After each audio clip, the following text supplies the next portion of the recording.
morning. And that means it's time for the Rotten Mournings Podcast! The best way to start your morning off rotten. Podcast! Jammy Jams.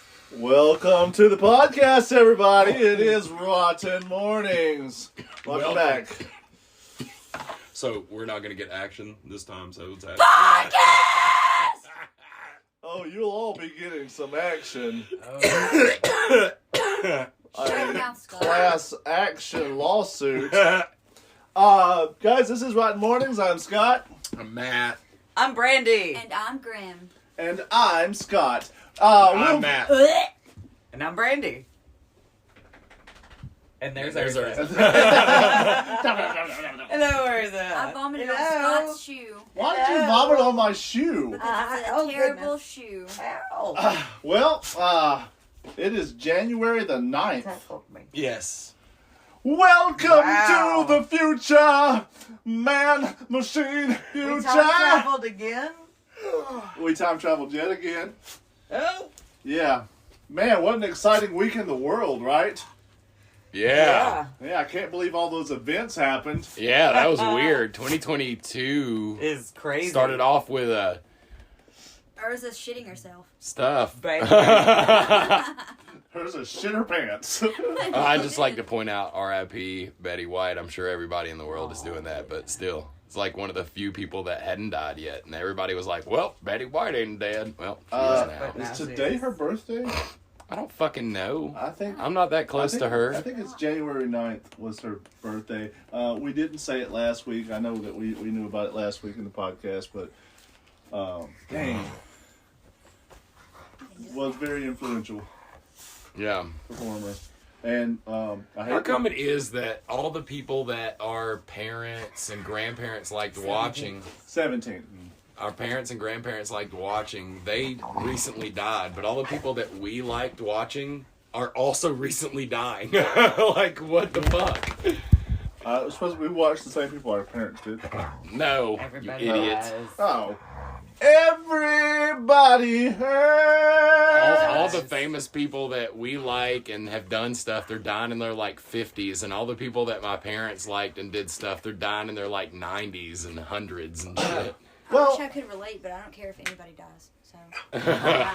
I didn't No. say about concern. This is not a concern Just level. saying. These are facts. You, Just a thing. Just because you don't care about it doesn't mean they didn't actually die. Yeah, doesn't mean it didn't happen. it's a little Urza action for you guys. Sorry, I guys. wasn't expecting that.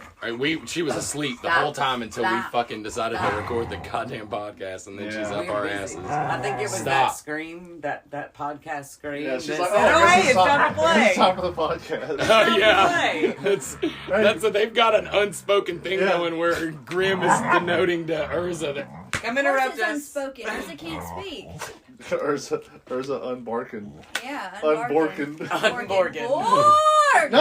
Bork! No! Bork! Why does this keep I'm happening? telling you, you've turned him around on the space No, dog. I just I'm not. Space Dog is the worst. Space dog! Space Dog has a more kind bark than Urza does. Urza, you're not invited. Urza, can't you bark like that? Bork. Guys, I just want to point out, like, we are super tired. We had a very busy night last night, and we are recovering from it this morning. And the real Scott died. This Scott is an imposter. Right, Urza? Yeah. I think that was her Urza ate version the of body. doing Bork. Yes, good bark, Good Urza, good girl. No, bark. bad Bork. You're still not invited. There was a time at the Rotten Ranch where there was another A new Scott. There was. a new Scott. There is still a new Scott. It's just Yeah. like we don't hang with the new Scott. Yeah. We went back to the old Scott because it's vintage, nostalgia, shit like that. It's old. You guys just like garbage. What? What? You would like. I would new like to Scott. present Exhibit A. The thing is that I want to talk to you guys about some of the stuff in Rotten News. Man, I am absolutely loving the new episode of Rotten and Grim Kids. Yep. Episode 1 of season 2. Yep, came out this week, right? Yes. Would you stop? I didn't Seriously. like it. I don't know. Like, sometimes it gets confusing for me, like, release schedules, because we get to see it, like, before it's A released. billion times. Yeah. But it was released this week, right?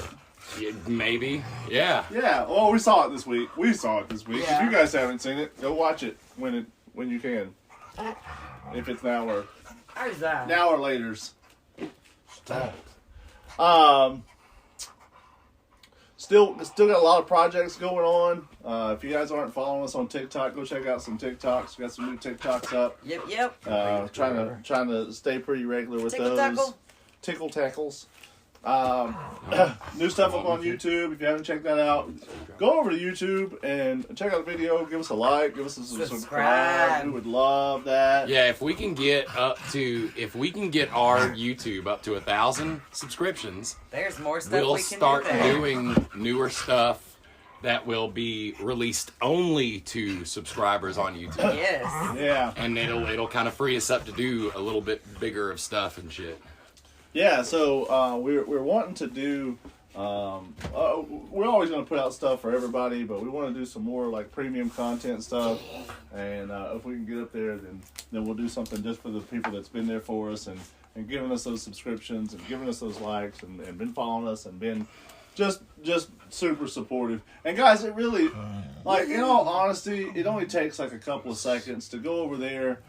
Hit the subscribe button, turn your notifications on, ring that little bell. It doesn't cost anything. Me personally, I watch almost everything like on YouTube. Like YouTube is kind of like my cable now.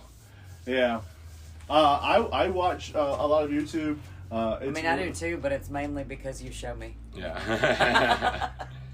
Yeah. But I mean, like, there's a lot of people that are like, a lot of our followers that are like on Facebook or TikTok or anything like that. There's a lot of people that still don't know that you have a YouTube profile on YouTube if you have you've ever been on watched YouTube. anything on YouTube. So, go over there, subscribe. Little button for you, big things for us. All you gotta do is just click that little like button, click that little subscribe button, click that bell for all notifications, and it helps us out more than you could possibly know.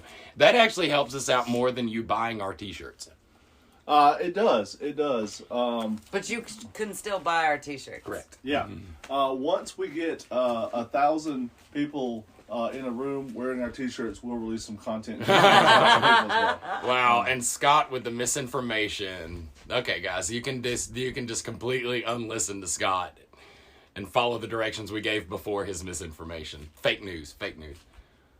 You're saying if there's 1,000 people wearing rotten shirts, you won't give them a show? Yeah. You're saying that? Are you saying you will?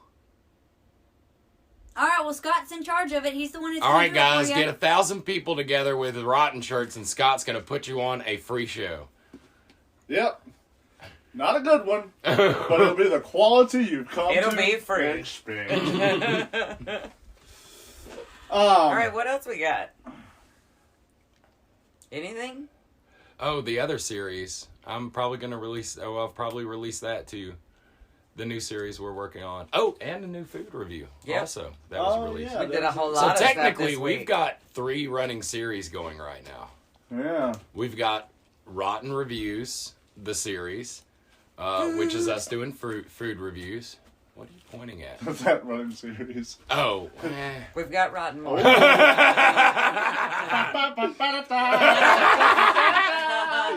got 4 Excuse running me. series. We have the None of them are good, Mournings actually. podcast. So we got the podcast. We've got the Rotten Reviews that we're actually doing as a series now, so I can keep track of the damn things. The new series that currently unnamed, maybe named by now. Can we talk about that? Yeah, sure. What is it? It's Rotten. That's basically where we Rotten get acting. together and you get to That's see what a little you bit No, I behind the said stage. 3 words. There were 3 words. Acting games. It's Ta-da. Rotten Acting Games. Yeah. Or working title. We're just going to be doing some improv, and it's unscripted, which is the first time we've ever done anything like that. Well, this is us, like, not trying to make a specific, like, joke or gaff. It's just us working on improv games and stuff, and it's some stuff that... It's us goofing off with each other in order to be better. Yeah, it's basically us doing our own acting training. And if you want to hop on there, you might learn something, you might not learn something, but it's you fun. might understand why our content sucks. You'll learn how to play the games that we play, so that's a thing. Yeah, in the first episode, we just had some people that were doing the voices for other people. I like to call it the puppet game. Okay. Yeah. Hers is like... No, what? Puppet. Grim, is there any other news that you want to talk about? No. And there's also the Rotten and Grim Kids, which is the fourth. Rotten and Grim Kids. I'm loving this new season already. Yeah, so... Can't wait to see what we do next. Also, don't know what we're doing next. Nope. But I know we'll do stuff. The Left Hand Black video is the crosshairs for me right now. That's the next thing we need to work on. And we're kind of going to be wrapped up next weekend also, like we were this weekend. So yeah, the weekend after that, it's fucking full force. I got to start knocking off some of those. Check marks. Yeah. Agreed. Well, that's fun. Maybe the weather will cooperate with us somehow. We'll see. Cool. Well, good podcast. Stay rotten. Yeah. Good podcast. I'm trying to think if there's anything else that we need to make announcements about, or anything else that. If there is, we have already forgotten it. That's fair. Guys, there are other things. Definitely. You guys remember when we hired those people that had good memories to keep up with everything rotten? Yeah, whatever happened to them? We don't remember. We don't remember who they were. We lost them. Damn it. We forgot their number. We're still paying them. Thank God we've got that on auto pay, because I'd have forgotten about that. Yeah. Our automobile pays for that. You're an idiot. It's a dash driver. Nobody can hear you from over there, you dumbass. Go back to your boisterous voice. Okay. Cool. Well, Happy New Year, guys. Welcome to 2022. Happy 8 days into the new year, guys. We're going to go to commercial break. It's 2022. Surely we've got good sponsors at this point, right?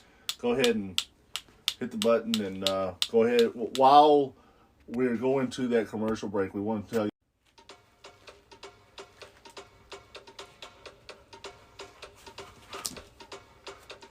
So you want to do a commercial for Rotten Acting Games? Rotten acting games? What is that?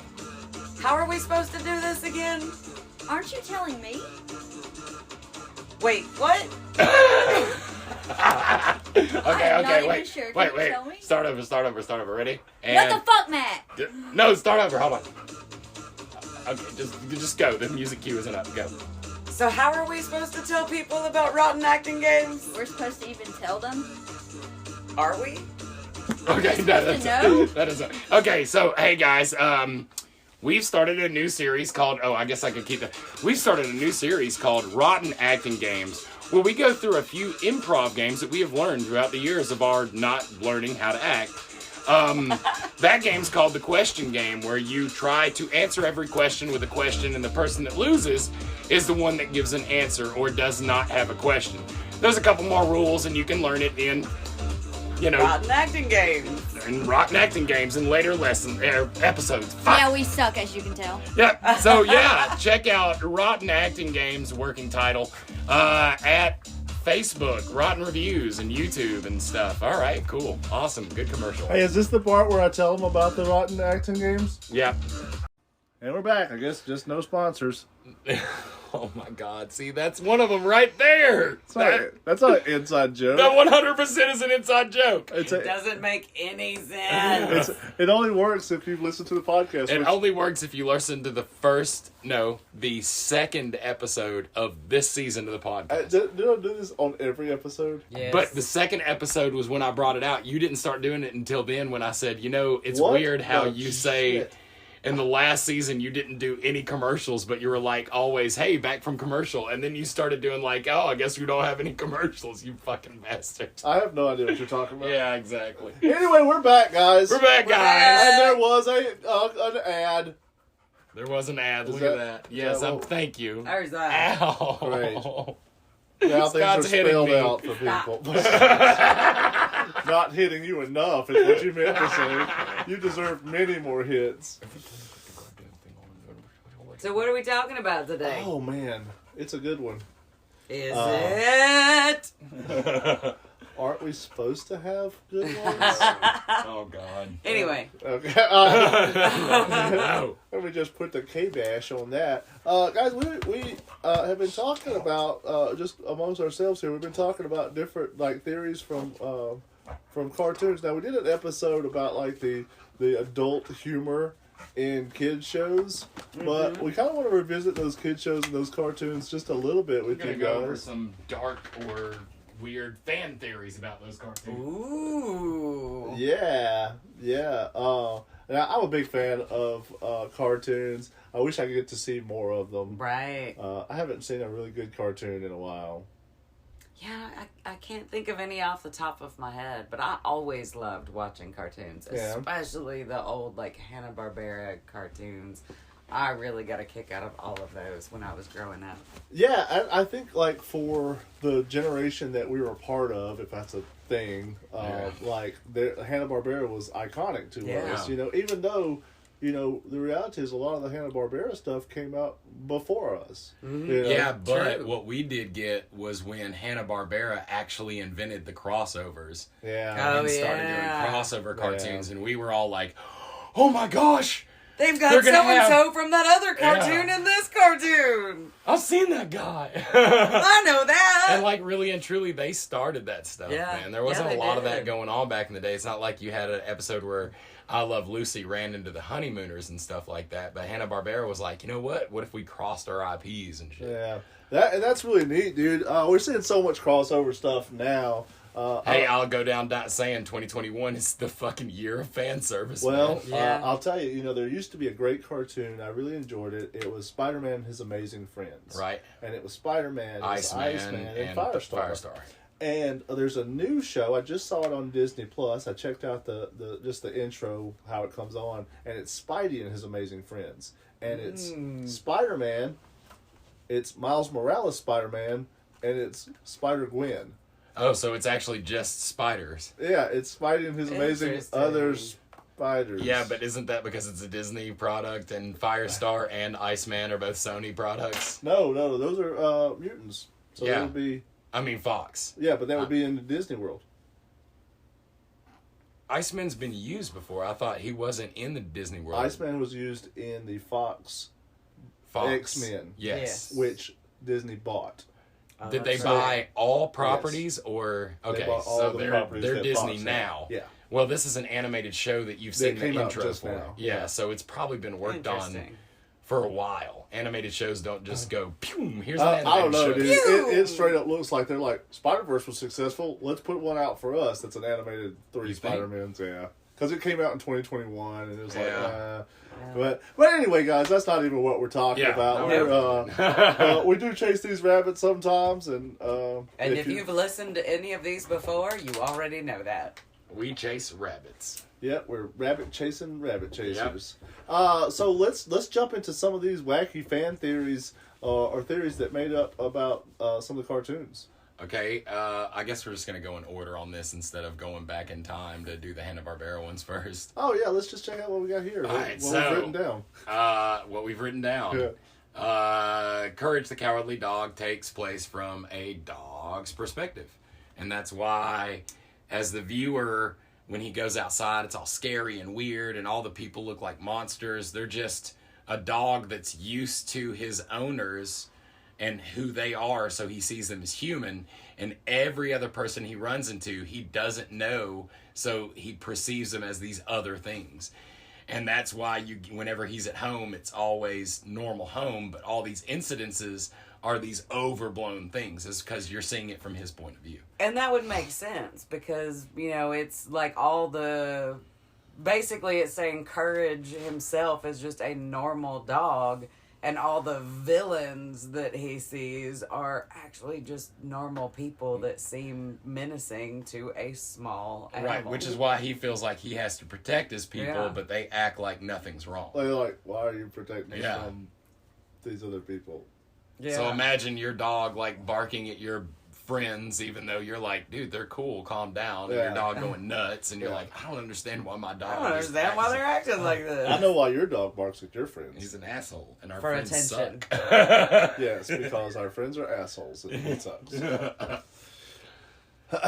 Cool. I like that theory. I think that's a pretty solid one. That plays, and like, honestly, if you think about it, it's not even like it doesn't even really go outside the realm of this is what the writers were thinking when they wrote it. Yeah, you know? yeah, agreed. Now this one I've heard of before. I've heard people talk about. I've heard of this one before too. Which What is this one? Well, you wanna? Oh, every character in Winnie the Pooh depicts a mental illness. Yes. Oh, Have you ever man. heard that before? I've heard that all the characters in various shows depict various things like that. I don't know that. I do, because the sadness or depression of Winnie the of Pooh, Eeyore. I always thought about, and it was primarily because of Eeyore. Yeah. Because he is depression. Depression. But, like, once I kind of picked up on that, I started going backwards, and it's like, Rabbit is ADHD. No, because, Tigger is ADHD. Tigger is ADD. Rabbit is obsessive compulsive Yes. disorder. Pooh is a substance abuse problem because he's always eating honey. Mm-hmm. Piglet is paranoia or overblown paranoia because he's always like, oh, what's going to happen? What's going to go? Owl is... Dyslexic. Yeah. Christopher Robin being schizophrenic. Yeah, because he has all the stuff in his head. No, Owl is not dyslexic. He's overcompensating for misgiving despite being brilliant. Like, he is... Yeah, dyslexic. Like, that doesn't take away from that. Well, it's the idea of, like... it's like doubt or something. It's more of a disorder. Like, dyslexia isn't like is not comparable to ADHD. He has dyslexia and is constantly trying to overcompensate for that. I don't know that I would say dyslexia was different from ADHD in that dyslexia is an actual thing where when you see the letters, your brain actually jumbles them up. It is a mental thing. But it's I have like a mild form of dyslexia. I have that with numbers, and I think a lot of people do, but it's not a thing that I can say is if my brain was working completely normally, I would see 1, 2, 3 and not see 1, 3, 2. Well, who's to say that it's our brains that are working normally, and the people that read it fine are the ones that have the problem? All of our Who is- listeners. Who is to say that there is any such thing as normal when dealing with something as complex as the human brain? As Scott. Yeah, just ask me. No, I mean, who's to say that there's normal when dealing with things like Scott? Yeah, That's just a ask me. really good question. I don't know why right. this. I don't know why this is just beating up on me. Why is this all about me? I don't know about this one. This one kind of just goes wherever, so I don't know who that is. But this one's fun. That every SpongeBob character represents a different of the 7 deadly sins. Oh, okay. I hadn't heard that one. That Mr. Krabs is greed. He loves his money. Plankton is envy. Okay, he That does makes want sense. that. Gary is gluttony, the snail. I guess he's eating Because all he the just time. eat everything that's near him, he Yeah. eats. Squidward is wrath. Okay. Yeah. Sandy is pride. Yeah. Okay. Patrick is sloth. Yeah. And SpongeBob is lust. You know what? It works. I don't know how it works so well, but it absolutely spot on. Now, the guys that put, like, I don't watch SpongeBob, but, like, the guys that created SpongeBob, that is a brilliant team, and they do such multi-level comedy. And Kenny is a fucking genius. Oh, Tom Kenny is. Oh, yes. He's a fucking genius. There was another IP that seemed like it represented the Seven Deadly Sins also. Yeah, what was that? I think like maybe Winnie the Pooh I was looking at. Like Okay. Possibly. Seven Deadly Instead of Sins. the mental disorder. Oh no, I like this one too. So the next one is the Muppet Babies are all horribly abused children who use escapism as a coping mechanism. Now I don't like the horribly abused part necessarily. Well, just that but, they have disassociation Yeah. and all that shit that they go to these mental and they worlds all to do escape. seem to be in some form of orphanage type environment, and that's why they're all there together. And I loved the Muppet Babies. I watched it all the time. Yeah, and like they would always go to new worlds that weren't in the place that they were, and it was like, hey, I need to escape from this reality. Well, there was also like the lyric in the opening of the song, which is, when your room looks kind of weird and you wish that you weren't there, just Yeah. close your eyes and make believe and you can be anywhere. Yeah. It sounds like somebody, like a friend, that an orphanage of kids, and there's that one kid that's been there for a while that's like, hey, this is a great coping mechanism. If it ever gets Don't worry scary, about just this tap out, go away from it. You know, you'll still be in it, go but your somewhere in brain your will be mind, somewhere and else, it'll you be know, better. and it'll be easier that's to deal with. that's some fucking deep horror Yeah, movie no psychological kidding. shit right there. Well, like also like in a weird kind of way, but like in the Muppets canon of the Muppets, we've seen where these characters meet each other, and it's not as babies, right? Right. So like maybe this represents their inner child too. Or maybe it just represents their kids of famous people that never gave a damn about their kids because they were famous, and they just ended up like go to this orphanage. Were these the kids of those, or were they? But if the Muppets already have a backstory and we never saw them as kids, yeah, then it stands to reason that the kids that look just like them are their kids. and just with the same names. Yeah, which rich fucking people would call them Junior. Tiny and- Toon Adventures didn't do that. They did the kids of the Tiny Yes, Toons. they were literally like, well, not even, they don't really reference that they're kids of the Tiny Toons. They just reference that there are adult versions of those same characters. Because it never says like, why would Babs and Buster be brother and sister? There'd have to be a whole race of talking rabbits. Because if Bab and Buster's was sisters, then there's some sort of incestual existence going on there. I think there is a race of talking rabbits. What I'm saying is, in that cartoon, they could be the kids Because, of like- any of those races of talking animals, not necessarily that. The specific ones Yes. you know from something Oh, else. I mean that's fair. So any They animal even can show the one that's supposed to be young Daffy Duck with a family that is not Daffy Duck as a dad. Oh, really? Because Yeah, he's the that's right. soap go down the drain. That's in his family's house, and he floods the toilet like that. Was it Scrooge that had the three nephews? Or Yes. Don, It was Donald's nephews. Scrooge no, is their uncle. That's not even the same IP. That's Disney. Moving on. Next. You said the D word. Now we're moving. Okay, I know this. I haven't watched a lot of this show because it just always creeped me the hell out. But that people surmise that Teletubbies is a radical utopian fiction, and I'm gonna have to go off the script here for from the words. Is like, each of the Teletubbies is meant to guide a child through the various stages of development. They come from a technologically advanced culture in which everyone and everything is happy all the time, a utopian dream. They are guided by cues in their utopia to do the same things every day, and their entertainment comes from a form of live-action videos of children. It's basically a more artful version of a radical utopia depicted at the end or at the beginning of the Lego movie. Very Atlas Shrugs type.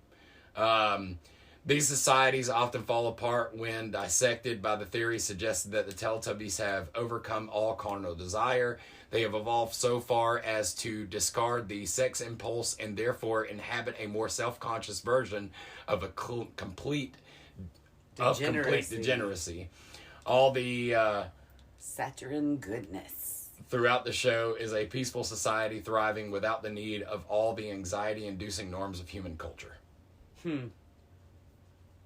Good. I didn't really watch Teletubbies. I Yeah, I know they didn't exist and they bug me out for some reason, and I'm thinking that's a good reason. We're gonna go Pato too. I like this. This is interesting. Never heard of this. And I'm kind of curious to see what this says. Yeah. That it's. The Care Bears are actually voodoo gods. Do you want to? Sure. So this theory says that one clever theory draws connections between the Care Bears franchise and voodoo gods.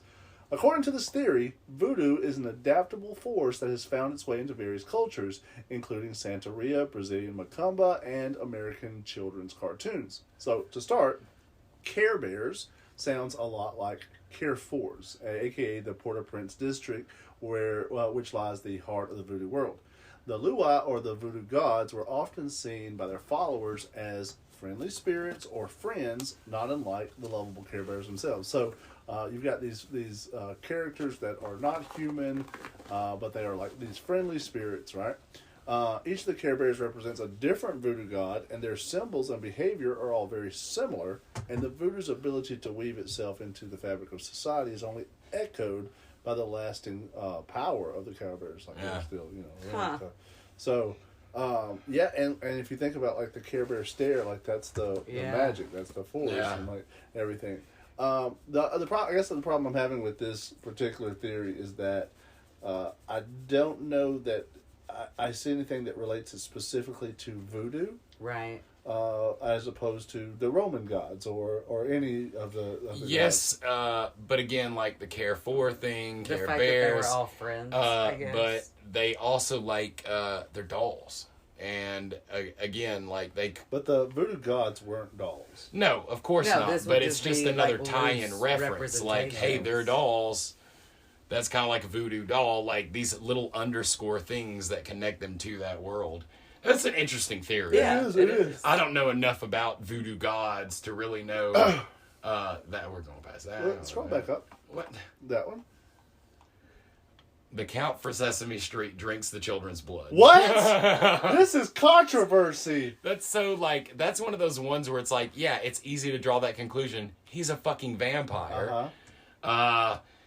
One insane but fun fan theory occurs in the most innocent, happiest place imaginable on Sesame Street. According to the theory, Count Von Count drinks the blood of all the live-action human children on the show until they're dead, which explains why most of them only last a few episodes. Right? And the adults let him get away with it because they are under his control.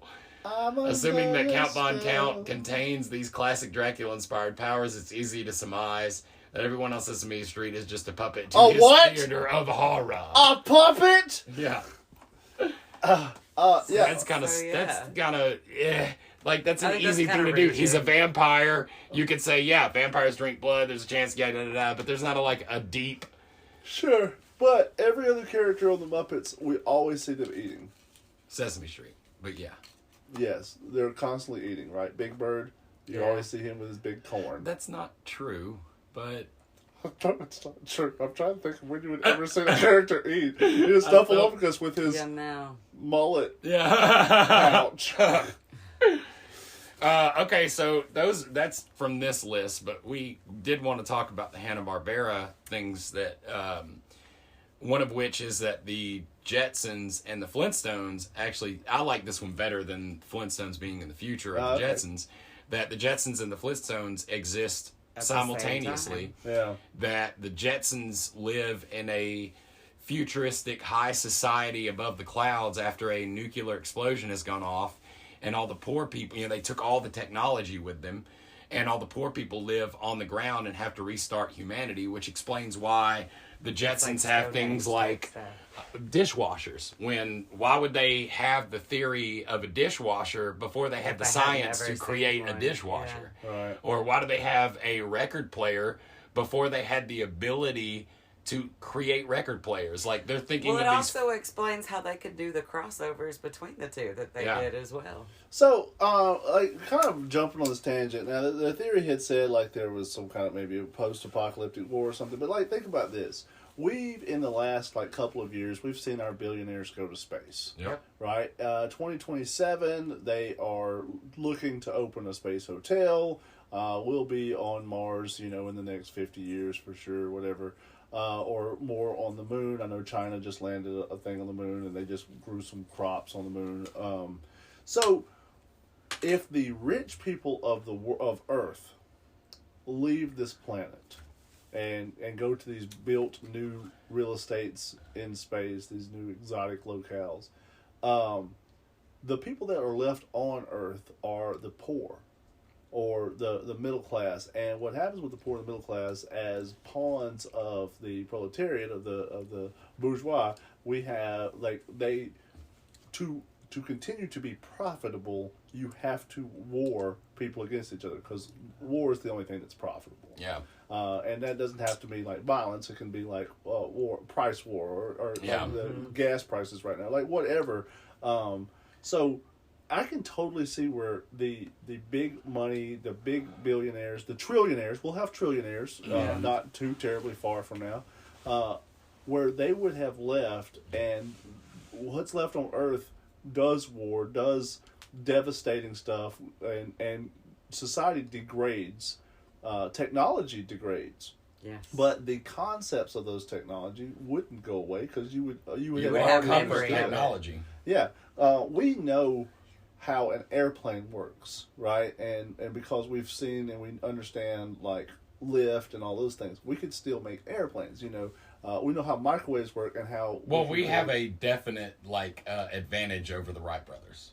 We over Einstein, over Edison. That's what I'm going to say. Not over Einstein. Like, we don't have to come up with these theories. These theories already exist. Yes. Now, whether or not we have the We just have technology to to find a achieve way them, that doesn't make any to difference. But make every them single work. kid had a science class where he took 2 potatoes and hooked it up to an alarm clock, and it produced electricity to run the alarm clock. You never did that? I'm so sorry. Can we do it now? No. Do you have a potato? No. Potato!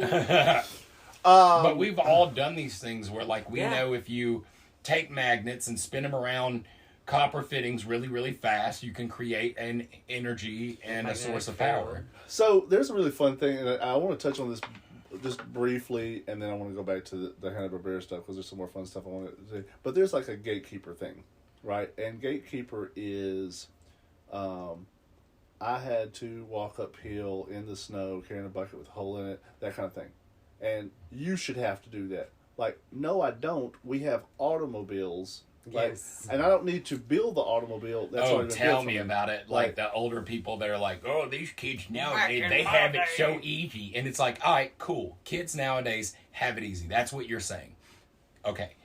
Go and research on dinosaurs and produce for me a PowerPoint's edited version of a dinosaur thing. And I guarantee you, old people can't do it, but young people can. Mm-hmm. So young people will say, like, well, old people had it easy. They didn't have to do these over-the-top productions of this and this and that and learn.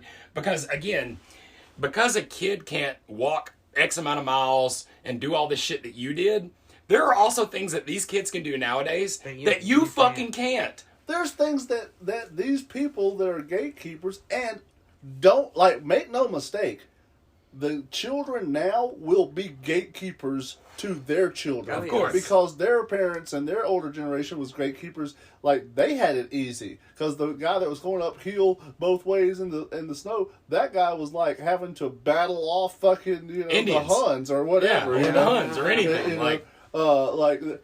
just need to walk freely But and leave don't you It all think it's comes down to weird perspective. that those same gatekeepers will say kids nowadays have it easy? Point number 1. Point number 2, the world's going to shit. It's as bad as it has ever been. Yeah. What the fuck? Do we have it easy, or is it as bad as it ever been? Yeah. You can't have both of those things. If it's easy, it's not as bad.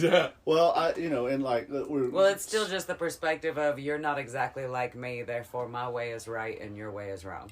Well, and that's what's happening, and a very exciting thing that I'm seeing happening is that we created, and if you go back and look at the history of why there's 12 grades in school and like why these textbooks were used, like we should do a whole podcast on that, because it is terrifying. Yeah. It is terrifying how America, and we're talking about America, other countries have something similar, but how America created this, and like so much things that we just fucking take for granted, like soap companies told us that we were dirty and shit like that. Yeah. But like, oh, there's so much stuff, and that's another thing that these gatekeepers are like, well, I've heard about this and this and that. I can't believe that. I can't believe that you'd support a company in like cancel culture. Why are we not canceling fucking old Bayer? people. Why are we not canceling Bayer? Yeah, Why are they old have people hurt so lots of against all this new stuff, but nobody's going, don't buy Bayer stuff, because Bayer was literally paying to execute Jews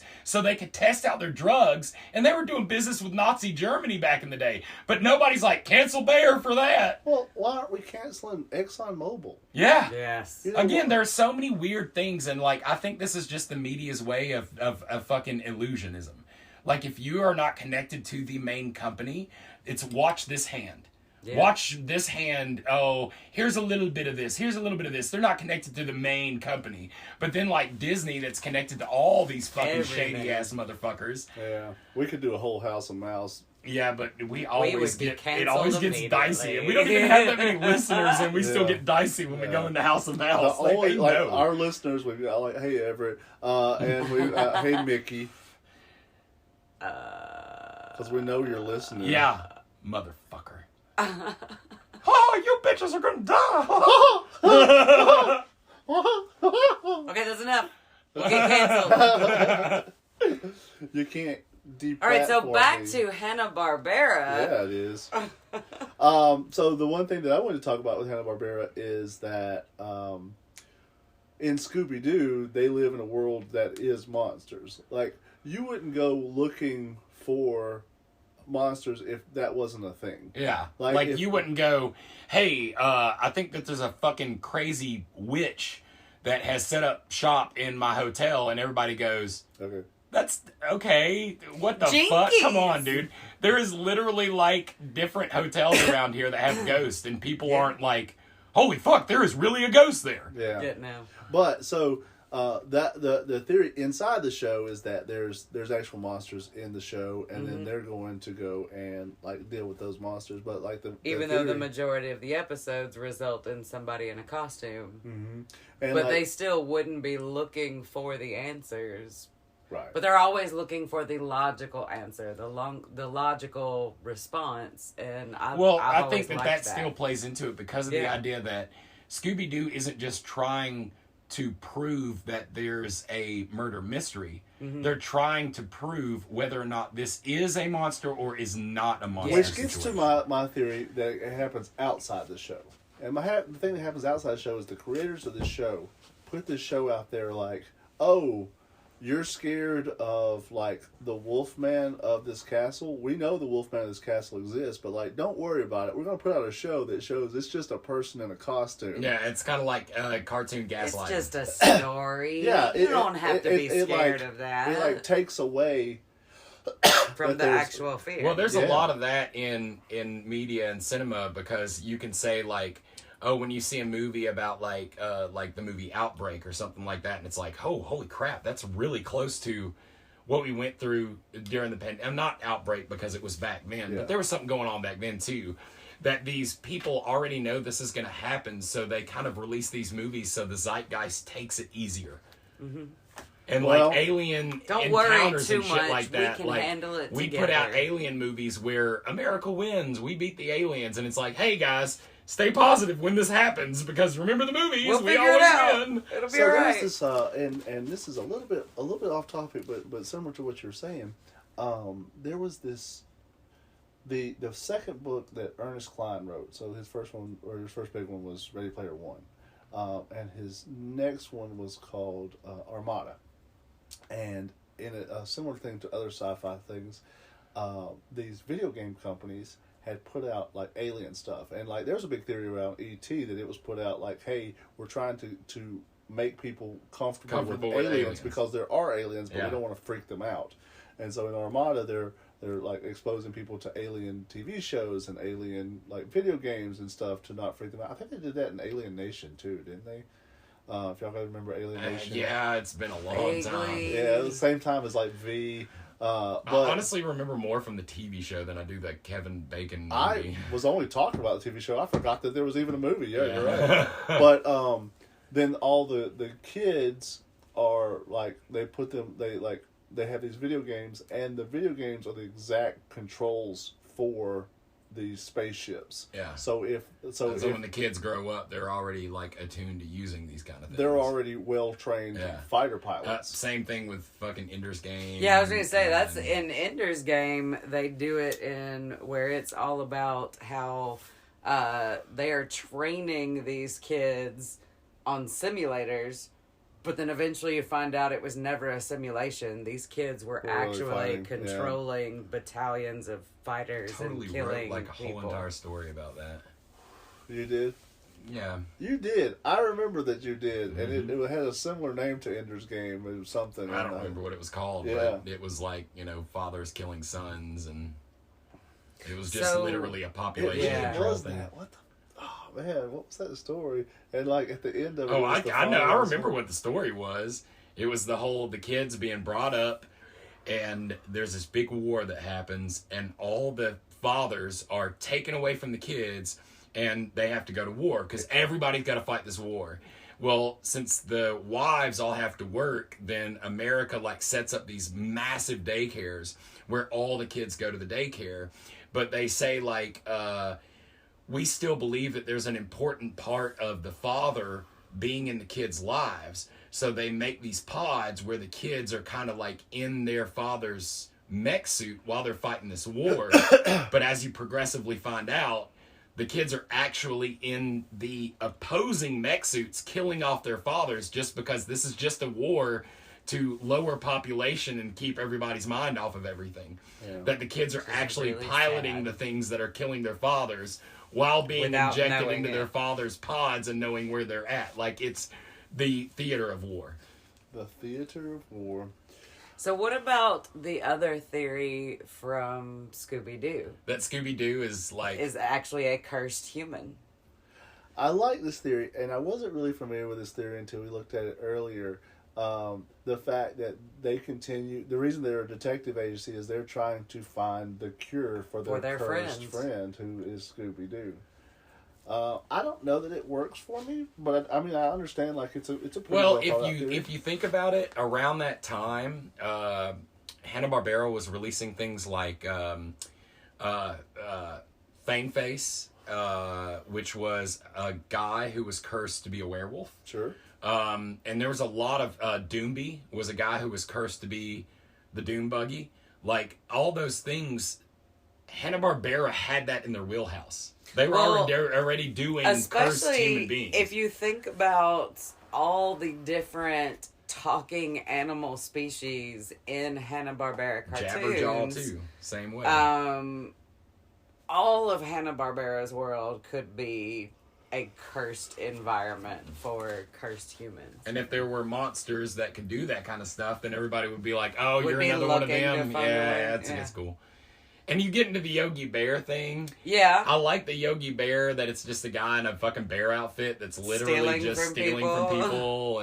But if you go the opposite way with that and he's a cursed human, it's like he understands humanistic intention. Yes. So as a human, not a bear, cursed to be a bear, he knows how to, the best way to manipulate the system. To manipulate humans because he's more human. Yeah. Wow.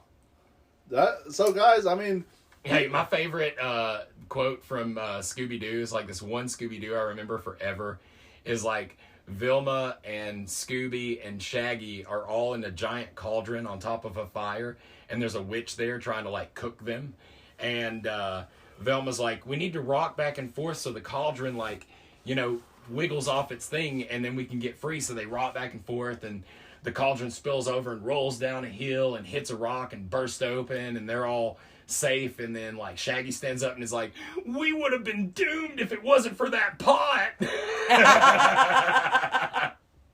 You would remember that line more than any other. I liked Scooby-Doo. I liked that it had these really fun, like, you talk about crossovers. Yeah. Maxwell Smart appeared in one episode, and Harlem Globetrotters, of course, famously appeared in I think at some point in time, just about everyone appeared in a Scooby-Doo. Yes. Yeah. Hell, even more recently, they did crossovers with Supernatural. Yeah. Yeah. Which was awesome. I loved that. That's super fun. Hey guys, we're gonna go ahead and wrap this episode up. Thank you so much for joining us, just chit chatting about like wacky cartoons and theories and stuff like that. And it just goes to show that cartoons are more important than you may have ever given them credit for. Yeah, go back and watch the cartoons with the idea of like, is this trying to sell me on an idea that like I'm supposed to be okay with? And then kind of pick up on these theories. Yeah. Look at it through the eyes of why are they telling this story? How do these stories connect? Because Hanna-Barbera is the Hanna-Barbera universe. They went out of their way to make the first, like, MCU, I guess you could say at this point. A lot of fun stuff, guys. Thank y'all so much for joining us. Do go check out some cartoons. We're probably going to go check out some cartoons now. Don't forget to check out all of our new stuff that we have going on here at Rotten Reviews. Yeah, the 2 recent series we released, the Rotten Acting Games, or that's whatever it's called. And the new season of Rotten and Grim Kids. And our food reviews that and we've our been new doing. food reviews that we're knocking out of the park, I guess. If there was a park. It happened. Yeah. Yep. We didn't do any of our reviews in a park. Nope. Yet. So stay rotten, guys. Stay rotten. Stay rotten.